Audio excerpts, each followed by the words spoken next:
Assalamualaikum warahmatullahi wabarakatuh. Perkenalkan, kami dari kelompok 6A Statistika kelas A. Di sini kami ingin mempresentasikan mengenai paper yang telah kami buat dengan judul Pengaruh Bantuan Kuota Terhadap Kuliah Daring Mahasiswa Sistem Informasi Angkatan 2019 dan 2020 Fakultas Ilmu Komputer Universitas Jember. Saya Aula Fadun Halil Rahman, NIM 1924 10 10 10 44. Latar belakang dari paper ini adalah dampak dari pandemi COVID-19. Salah satunya adalah dalam bidang pendidikan. Dalam bidang pendidikan sendiri di Indonesia telah dilakukan pembelajaran jarak jauh. Pembelajaran jarak jauh ini diratakan untuk TK, SD, SMP, SMA, hingga universitas. Dalam universitas sendiri, biasanya mahasiswa menggunakan aplikasi seperti Zoom, Google Meet, e-learning, Google Classroom, YouTube, dan WhatsApp sebagai media pembelajaran selama kuliah daring ini. Salah satu program pemerintah yaitu bantuan kuota internet yang diadakan oleh Kemdikbud. Bantuan kuota internet ini dapat diberikan oleh pelajar, mahasiswa, guru, dan dosen yang telah terdaftar dalam Kemdikbud. Bantuan kuota ini juga dirasakan oleh mahasiswa Sistem Informasi Angkatan 2019 dan 2020. Tetapi terkadang mahasiswa masih mengeluh karena bantuan kuota ini kurang, karena kebutuhan aplikasi yang digunakan sangat besar. Tetapi tentunya bantuan ini dapat berpengaruh bagi mahasiswa yang memiliki kebutuhan ekonomi yang di bawah rata-rata. Oleh karena itu kami meneliti bagaimana pengaruh bantuan kuota Kemdikbud terhadap kuliah daring mahasiswa Sistem Informasi Fakultas Ilmu Komputer Universitas Jember angkatan 2019 dan 2020. Adapun penelitian terdahulu kami di sini mendapatkan dua, yaitu pengaruh implementasi program keselamatan dan kesehatan kerja ketika terhadap produktivitas kerja dan modul regresi linear sederhana. Lalu untuk rumusan masalahnya adalah apakah bantuan kuota Kemdikbud berpengaruh terhadap kuliah daring mahasiswa Sistem Informasi Angkatan 2019 dan 2020. Lalu untuk tujuan penelitiannya adalah untuk mengetahui bagaimana pengaruh bantuan kuota Kemdikbud terhadap kuliah daring mahasiswa Sistem Informasi Angkatan 2019 dan 2020. Lalu kami juga memiliki hipotesis awal, yaitu bantuan kuota Kemdikbud dapat memengaruhi aktivitas kuliah daring mahasiswa Sistem Informasi Angkatan 2019 dan 2020. Perkenalkan, nama saya Denny Firdaus Hadi Praitno, NIM 1924 10 10 10 51. Penelitian dengan metode regresi linear ini kami adakan pada Fakultas Ilmu Komputer Universitas Jember. Metodologi yang kami laksanakan terbagi menjadi 3 bagian. Pertama adalah pengambilan data. Sampel yang kami peroleh dari populasi mahasiswa Prodi Sistem Informasi tahun angkatan 2019 dan tahun 2020 yang jumlahnya banyak, sehingga kami lakukan penentuan batas sampel dengan menggunakan rumus Lovin seperti di samping ini. Dengan batas toleransi yang kami ambil sebesar 10%, sampel yang kami dapatkan berjumlah 74 orang. Kedua adalah uji hipotesis menggunakan software SPSS dengan tahapan pertama adalah pengujian normalitas, linearitas, dan heteroskedastisitas, kemudian masukkan data ke dalam variabel view dan data view, lalu melakukan analyze linear regression dengan masukkan data X dan data Y yang sudah didapatkan dengan metode Ether. Keberhasilan uji hipotesis ini dibuktikan dengan membandingkan nilai signifikansi pada output SPSS dengan nilai kesalahan maksimal yang ditentukan dalam penelitian kami atau disebut dengan nilai alfa yang bernilai 0,05. Di mana ketika nilai sig lebih besar, maka memberikan kesimpulan bahwa tidak ada pengaruh secara signifikan antar variabel yang kami gunakan.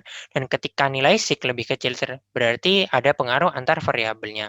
Setelah itu, melakukan analisis dengan metode regresi linear sederhana, dengan tahapan awal mencari konstanta dan koefisien regresi, kemudian masukkannya ke dalam rumus regresi yang akan menghasilkan model linearnya, dan terakhir adalah menghitung koefisien korelasi dan determinasi untuk penarikan kesimpulan dengan rumus berikut.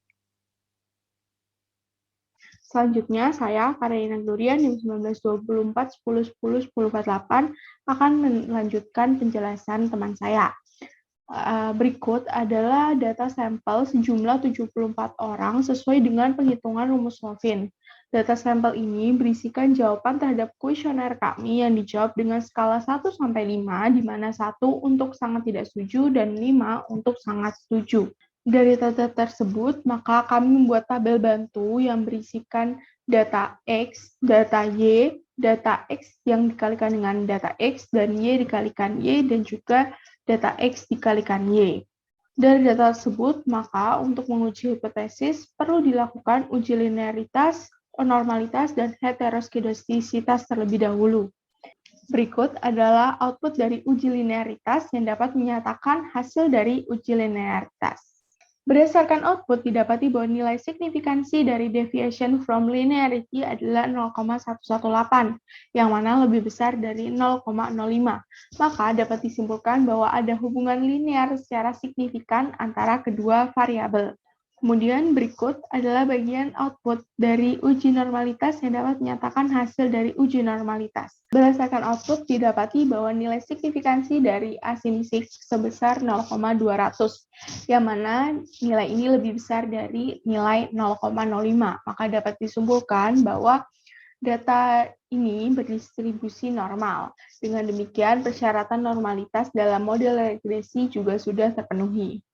Kemudian berikutnya adalah bagian dari output uji heteroskedastisitas. Dari output di sini dapati bahwa nilai signifikansi untuk variabel X adalah 0,063 yang mana lebih besar dari 0,05. Maka fakta tersebut menjadi dasar bahwa tidak terjadi gejala heteroskedastisitas dalam model regresi ini. Dikarenakan data telah lolos dalam uji linearitas, normalitas, dan heteroskedastisitas, maka selanjutnya dilakukan uji hipotesis. Dari output di samping ini, dapati bahwa nilai signifikan dari variabel terikat adalah 0,002, yang mana kurang dari 0,05. Maka ini menyatakan bahwa ada pengaruh variabel bantuan kuota terhadap kuliah daring mahasiswa sistem informasi angkatan 2019 dan 2020. Kenalkan, nama saya Muhammad Hashim Asyari dengan NIM 192410101047. Selanjutnya, untuk menghitung koefisien regresi B ditentukan dengan persamaan sebagai berikut dan ditemukan hasil sebagai berikut, yaitu B sama dengan 0,362. Sedangkan untuk konstanta A digunakan persamaan sebagai berikut dan ditemukan hasil sebagai berikut, yaitu A sama dengan 11,343. Maka berikut adalah model persamaan regresi linier sederhananya, yaitu Y sama dengan 11,343 plus 0,362X. Maka dihasilkan grafik sebagai berikut. Lalu selanjutnya, untuk mengetahui kekuatan hubungan antar variabel X dan Y, dilakukan analisis korelasi atau dikenal dengan koefisien korelasi dengan persamaan sebagai berikut. Dan ditemukan hasil sebagai berikut, yaitu R sama dengan 0,359. Selanjutnya, kita akan menentukan koefisien determinasi dengan mengkuadratkan koefisien korelasi sebelumnya. Dan didapatkan hasil yaitu R kuadrat sama dengan 0,128. Nah, dari hasil tersebut, maka diketahui bahwa variabel X berhubungan dengan variabel Y sebesar 36%. Dan juga diketahui bahwa 12% variabel X dapat menerangkan variabel Y, dan 88% sisanya dijelaskan oleh variabel lainnya. Berikutnya, saya, Karina Gloria, NIM 192410101048 akan melanjutkan kesimpulan dari penelitian ini. Penelitian ini dilakukan untuk mengetahui pengaruh bantuan kuota terhadap kuliah daring mahasiswa sistem informasi UNED angkatan 2019 dan 2020. Dari uji hipotesis yang dilakukan, didapati bahwa ada pengaruh signifikan bantuan kuota terhadap kuliah daring mahasiswa sistem informasi UNED angkatan 2019 dan 2020. Dari penelitian yang dilakukan dengan metode regresi linear sederhana, juga dapati bahwa model regresi memiliki persamaan Y sama dengan 11,343 plus 0,362X dengan bentuk grafik sebagai berikut. Yang mana dari koefisien korelasi dan koefisien determinasi dapat diketahui bahwa hubungan pengaruh tersebut sebesar 36% dan 12% variabel X dapat menerangkan variabel Y, sedangkan 88% sisanya diterangkan oleh variabel lainnya. Sekian penjelasan yang dapat kami lakukan. Kurang lebihnya mohon maaf. Wassalamualaikum warahmatullahi wabarakatuh.